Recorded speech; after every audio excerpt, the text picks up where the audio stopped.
Ce n'est pas parce que l'homme en a fini avec vous que Dieu en a fini avec vous. Je ne sais pas à qui je parle aujourd'hui, mais j'ai l'impression de parler à quelqu'un. Ce n'est pas parce que l'homme vous a tourné le dos, a découvert quelque chose sur vous et a dit que vous n'êtes personne. Cela ne veut pas dire que Dieu en a fini avec vous, parce que tout ce qui a été découvert, Dieu le savait déjà. Ce qui me fait le plus rire, c'est que les pauvres pensent que les riches ne sont pas écrasés. Ils pensent que s'ils avaient de l'argent, ils auraient tout. Mais l'écrasement est la seule chose au monde sur laquelle vous pouvez compter pour être totalement impartial. Il n'y a pas le moindre préjugé. Si vous êtes blanc, vous êtes écrasé.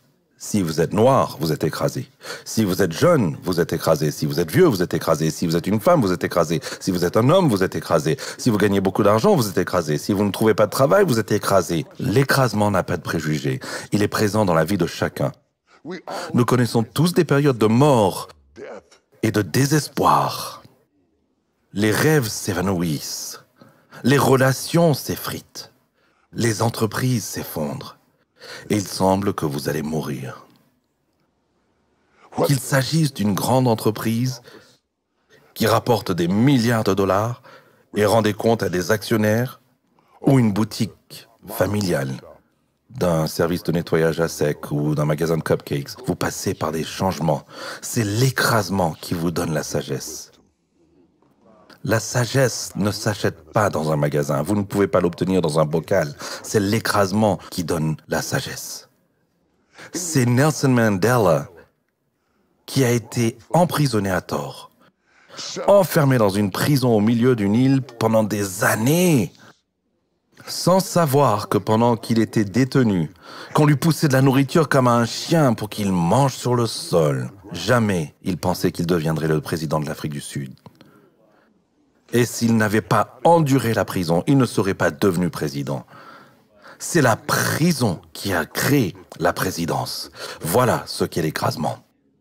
C'est la capacité à supporter la sagesse du vigneron. Car le vigneron sait exactement où vous écrasez. Je sais que Nelson Mandela n'aurait jamais choisi un endroit aussi peu enviable pour devenir président. La plupart des présidents ne vont pas en prison pour devenir président. Ils vont à Yale pour être président. Mais pas Nelson. Nelson est allé en prison et il est quand même arrivé à la présidence. Vous devez croire qu'en dépit de la souffrance, vous y arriverez. Que Dieu a une montre et qu'il ne perd jamais le temps et qu'il sait exactement quand vous élever, exactement quand vous faire sortir et quand la scène est prête et que le moment est venu, personne ne peut vous retenir quand Dieu s'apprête à vous élever. Mais le problème avec la graine, c'est qu'elle ne peut pas penser. Elle ne comprend pas la souffrance. Elle ne comprend pas la douleur. Elle ne peut pas m'entendre. Et parfois, la chose la plus difficile quand on est prédicateur, c'est qu'on veut tellement que les gens comprennent. Et parfois, les gens qui en ont le plus besoin ne vous entendent pas vraiment. Que vous êtes sur la bonne voie, bien qu'il semble que vous n'êtes pas. Que vous êtes planté alors que vous pensiez être enterré. Que le seul moyen de monter est de descendre. Que dans le royaume, tout est à l'envers. Si vous vous êtes élevé, il vous abaissera. Si vous vous abaissez, il vous élèvera. La mort est nécessaire pour créer la vie. Jésus dit, je suis venu pour que vous ayez la vie, puis il meurt. Parce que le prix de la vie, c'est la mort. Comprenez-vous les mots qui sortent de ma bouche? Qu'en ce moment même, ceux d'entre vous qui me regardent et ceux d'entre vous qui m'écoutent traversent peut-être quelque chose qui semble insupportable, douloureux et personnel, et difficile à exprimer à quelqu'un d'autre parce que la douleur est toujours personnelle. C'est faux, ce n'est pas juste, ce n'est pas juste, ce n'était pas juste que ma fille soit enceinte. Je suis un bishop que l'on voit dans tout le pays. Il n'est pas juste que nous ayons un moment privé dans un lieu public. Il n'est pas normal que ma mère, qui était la personne la plus intelligente que j'ai jamais vue dans ma vie, se fasse progressivement éplucher l'esprit comme un oignon jusqu'à ce qu'elle ne puisse plus distinguer une banane d'une orange. Ce n'est pas normal. Il est parfois nécessaire, pour cultiver la vigne, de perturber le sol. Il faut le retourner. Vous devez perturber tout ce qui l'entoure. Il faut parfois arracher de mauvaises herbes. Il faut déraciner certaines plantes. Il faut provoquer le désordre pour arriver là où l'on veut arriver. Et c'est désordonné, c'est sale, ce n'est pas bien. Mais c'est nécessaire. Et nous ressentons de la douleur. Et parfois, c'est une douleur dont nous n'avons personne à qui en parler. Une douleur secrète et privée, une douleur enfermée derrière les lèvres, derrière le maquillage, derrière les beaux vêtements. Parfois, on s'habille pour se cacher afin que personne ne puisse voir à quel point on souffre au plus profond de soi. L'intimité est l'intimité. Et pourtant, personne ne voit en moi. Alors je peins ce visage de ce que vous pensez que je suis. Je souris comme vous voulez que je sourie et je joue pour vous. Et c'est la seule raison pour laquelle je me lasse de vous. Parce que j'aspire à enlever le masque et à être qui je suis vraiment et à dire que je suis confus, que je souffre, que je suis blessé. Et cet écrasement ressemble à la mort de mes idées et le lieu de naissance de son dessein.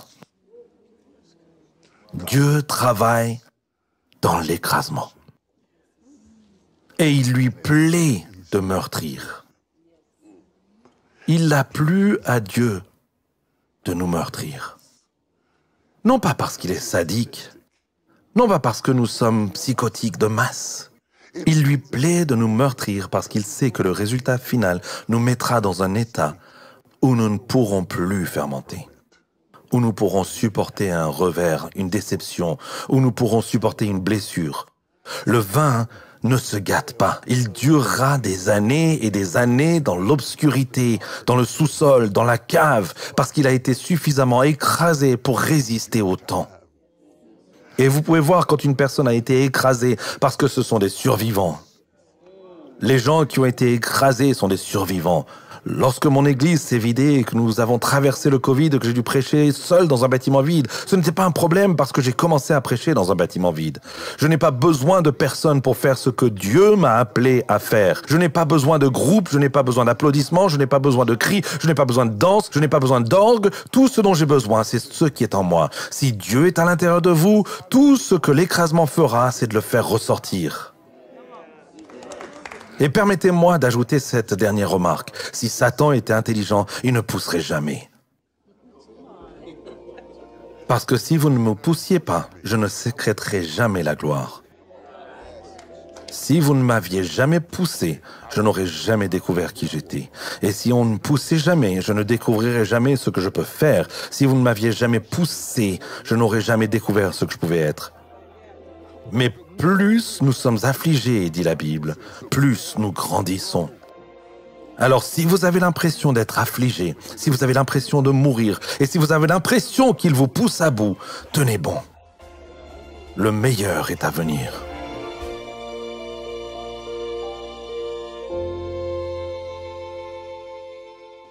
Or, à celui qui peut faire plus que tout ce que nous pouvons demander ou penser, selon la puissance qui agit en nous, signifie simplement que la semence ne sait pas ce qu'elle devient.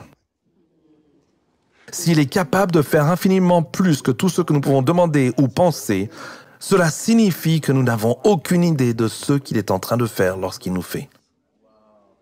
Et la graine ne sait pas ce que fait le vigneron. Elle doit juste lui faire confiance. Limitée à ses méthodes, emprisonné par son but, enfermé dans une situation où il faut juste lui faire confiance. Je ne me suis pas réveillé tel que vous voyez aujourd'hui. Loin s'en faut. Loin s'en faut. Si vous m'aviez rencontré à 18 ans et que vous m'aviez dit que je finirais comme ça, je vous aurais ri au nez. Si vous m'aviez dit à 16 ans que je finirais ici, tous mes voisins vous auraient ri au nez. Mes camarades de classe vous auraient ri au nez. J'étais un petit garçon plutôt difficile. Mais je ne savais pas ce que Dieu était en train de faire. Je pensais que j'allais devenir musicien, mais je ne savais pas ce que Dieu faisait. Mais petit à petit, pas à pas, jour par jour, situation par situation, il m'a conduit vers mon but et ma destinée. Non seulement par les portes qui s'ouvrent, mais aussi par celles qui se ferment. Après des débuts modestes, nous étions, je veux dire, pauvre. Pauvre, c'est quand vous ne pouvez pas vous payer l'heureux. Pour moi, les gens riches étaient ceux qui avaient de l'herbe dans leur jardin. Les gens riches étaient ceux qui avaient l'air conditionné et une sonnette signifiait que vous étiez riche. Juste une sonnette. Je ne pouvais pas m'imaginer avoir une sonnette avec les carillons qui sonnaient et les petites choses qui pendaient. C'était incroyable et je les ai vus à la télé. Ce que j'avais, c'était une porte moustiquaire en lambeaux coupée en bas et un porche enfoncé dont le béton avait pourri au milieu. Je devais l'enjamber pour rentrer dans la maison. Et si vous n'attachiez pas la porte moustiquaire, elle s'ouvrait. C'est de là que je suis venu. Mais je ne savais pas ce que Dieu était en train de faire. Et il était nécessaire que je vienne de là à cause des sommets qu'il allait me faire atteindre. Je n'aurais jamais à me demander pourquoi je fais ce que je fais, parce que je l'ai fait sans argent, seul, sans richesse, sans voiture et avec les lumières éteintes. Et je l'ai fait dans l'écrasement, afin qu'aujourd'hui, alors qu'il commence à me faire entrer dans l'âge mûr, je puisse voir Dieu faire avec moi des choses que je n'aurais jamais imaginées. Que je sois assis en face d'Oprah Winfrey dans son émission est quelque chose que je n'aurais jamais demandé. Que je puisse m'asseoir avec le PDG de AT&T, Randall Stevenson, et avoir une discussion sur l'équité, c'est quelque chose que je n'aurais jamais pu imaginer. AT&T, que je signe la vente d'une propriété située juste à côté des studios Tyler Perry. Il y a de l'herbe. Je veux dire, il y a vraiment de l'herbe. Que j'écrirai des livres traduits en plusieurs langues dans le monde entier. Woman Thou Art Loosed a été traduit en 12 langues différentes. On a dit que c'est du japonais, mais je ne peux pas le lire, mais je crois que c'est ce que c'est. C'est du mandarin et en chinois, et je ne peux pas le lire, mais j'ai confiance en lui. C'est le fruit du travail d'un homme qui écrivait des histoires courtes en 4e. Je ne peux pas comprendre. Vous ne pouvez pas savoir ce que Dieu fait pendant que vous souffrez. Vous ne savez pas ce que Dieu fait pendant que vous souffrez. Vous ne savez pas ce que Dieu fait pendant que vous pleurez. Vous ne savez pas ce que Dieu fait pendant que vous êtes seul. Vous ne savez pas ce que Dieu fait quand vous souffrez. Mais je vous le déclare, il fait quelque chose. Vous pouvez vous sentir disloqué, vous pouvez vous sentir délogé. On ne voit pas toujours ce que fait le Maître. Ce n'est que lorsque nous regardons en arrière que nous voyons que Dieu avait un plan, alors que tout ce que nous avions, c'était la douleur. Dieu avait un plan. Je n'avais aucune idée que ma fille tomberait enceinte. Je détestais cela. Ça m'a fait mal. Il ne s'agit pas d'embarras, ce n'était pas une question d'image, il s'agissait de ma petite fille. Il s'agissait de son avenir, de son destin. Et je me suis dit, c'est une erreur, ce n'est pas bien. Cela ne peut pas arriver. Cela ne peut pas nous arriver à nous. Et maintenant qu'elle monte en chair pour prêcher, j'ai réalisé que si elle n'était pas tombée enceinte, elle n'aurait pas été la personne qu'elle est devenue. Et que c'est le fait de revenir en arrière qui l'a poussée à aller de l'avant. Et que Dieu était plus intelligent que moi. Il sait exactement ce qu'il faut faire pour vous emmener à l'endroit où il peut obtenir de vous ce qu'il veut de vous. Et il ne se soucie pas de savoir si vous êtes gêné ou non. Il se fiche que les gens parlent de vous ou non. Il se fiche de ce qu'ils pensent de vous. Tout ce qui l'intéresse, c'est d'obtenir de vous ce qu'il a mis en vous.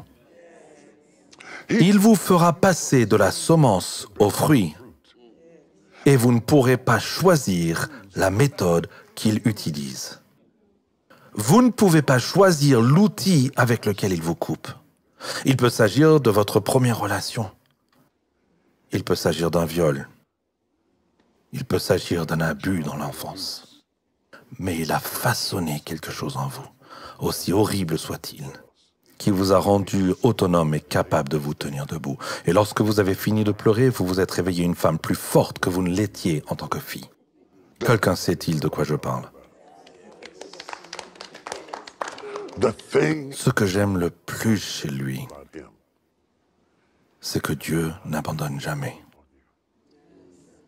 Il n'attend pas que vous soyez dans une mauvaise passe pour s'en aller, comme les gens font. Parce que les gens sont formidables quand vous êtes en forme, mais quand vous êtes à terre, ils s'en vont. Quand vous êtes faible, ils s'en vont. Quand vous avez fait des erreurs, ils s'en vont. Et l'Église est passée maître dans l'art de tuer ses blessés. C'est magistral. Nous n'avons pas de véritable méthode pour restaurer nos blessés, surtout lorsqu'ils sont talentueux. Alors nous leur tirons dessus parce qu'ils nous ressemblent trop. Et il n'y a pas d'endroit où se rétablir. Mais ce n'est pas parce que l'homme en a fini avec vous que Dieu en a fini avec vous. Je ne sais pas à qui je parle aujourd'hui, mais j'ai l'impression de parler à quelqu'un. Ce n'est pas parce que l'homme a tourné le dos, a découvert quelque chose sur vous et a dit que vous n'êtes personne, que Dieu en a fini avec vous. Car ce qui a été découvert, Dieu le savait déjà. Vous n'avez jamais surpris Dieu. Vous n'avez jamais choqué Dieu. Vous n'avez jamais laissé Dieu se demander ce qu'il en était. Cessez donc d'être frustré parce qu'il ne vous abandonne jamais. Et cela est l'écrasement.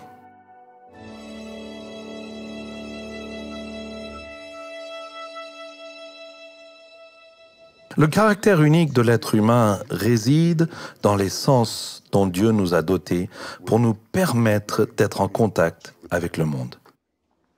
Je sais que je suis vivant parce que je vois, je sens, je touche, je perçois mes sens. Et la chose même dont il m'a doté, qui est unique et qui me permet de survivre même dans la jungle de la vie, est aussi la chose qui me met mal à l'aise lorsque ma situation change. Nous avons parlé d'endroits sales, d'endroits perturbateurs et d'inconfort, mais nous n'avons pas parlé d'endroits malodorants. Je veux parler de l'inconfort du fumier. Les choses que Dieu utilise pour fertiliser sentent mauvais, sentent vraiment mauvais. Les déchets, les ordures, le fumier et ceux que le vigneron utilise pour faire du paillis. C'est ce qu'il met tout autour de vous lorsqu'il veut vraiment que vous deveniez grand, fort et fructueux. Il met de la puanteur autour de vous. Et vous ne pouvez pas acheter assez de parfum pour la couvrir. Parce que quand ça pue, ça pue. Un mariage qui pue, ça pue. Une mauvaise relation avec votre enfant pue. Ça pue en public, ça pue avec le directeur de l'école, ça pue à l'école, ça pue en prison, ça pue en maison d'arrêt, ça pue au tribunal, ça pue. Dieu utilise des choses qui puent. Vous devez comprendre que Dieu utilise ces choses afin que nous devenions ce pourquoi il nous a créés. Les nutriments nécessaires proviennent de la puanteur dans laquelle nous avons été plongés. Et si vous pouvez supporter par vos sens l'inconfort de l'odeur, Dieu finira par tirer quelque chose d'odorant de la puanteur dans laquelle vous étiez. Du parfum, de la puanteur? C'est difficile d'expliquer, mais c'est vrai. C'est néanmoins vrai, il y a une sorte de stabilité qui naîtrait de l'enlisement. De l'enlisement. De l'enlisement. J'aime la publicité de la femme qui s'effondre au sol. C'est une vieille dame et elle dit « Au secours! Je suis tombée et je ne peux pas me relever. Parce que quelqu'un qui me regarde en ce moment, vous êtes tombé et vous ne pouvez pas vous relever. Mais si vous criez à l'aide, Dieu tirera une certaine gloire de la situation dans laquelle vous vous trouvez, de la douleur que vous éprouvez, de la disgrâce que vous subissez, de l'inconfort que vous éprouvez, de la crise que vous traversez, de la tourmente dans laquelle vous vous trouvez. Vous vous relèverez. Comme l'a dit Maya Angelou, je me relève quand même. Repensez à votre vie et au nombre de choses qui ont essayé de vous écraser. Et pourtant, je me relève. Nous n'applaudissons pas pour nous-mêmes. Nous sommes tellement occupés à nous plaindre de ce que nous n'avons pas atteint que nous ne reconnaissons pas d'où nous venons. Et de temps en temps, il faut s'organiser une fête, mettre un chapeau sur la tête, souffler dans un sifflet, faire un gâteau, y mettre des bougies, allumer et célébrer le fait d'avoir survécu à la puanteur.